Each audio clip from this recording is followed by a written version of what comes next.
out. Post-war, believe it or not, there were still memories of the Second World War. The city was seriously empty. There were boarded up council flats everywhere. And that's why Brixton Village, that was never Brixton Village, it was the market. It has now become Brixton Village. Gentrification is just stamping on everything that used to be. Where you see the steam laundry, which I believe now, oh, it's going to be flats, that's nice.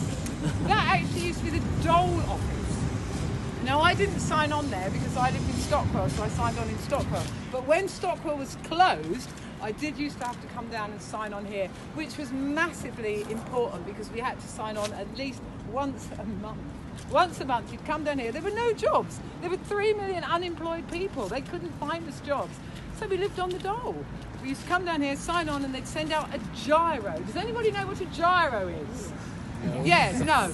Okay, it's a bit like a postal order. It used to come in the post in a brown envelope, and you'd sit and wait, oh, it's gyro day, it's gyro day. And lo and behold, your gyro, which was short for gyro check, would arrive, and it was a check. And you would go to the post office with your ID and you would get money back, and then off you go. You've got your gyro. That was a big day. Once a fortnight, you would get your however many £60 a week it was, I think. And this, as Milo pointed out, is nuclear dawn because a lot of the squatters, myself included, lived at Greenham when we weren't here. Does everybody know what Greenham Common was?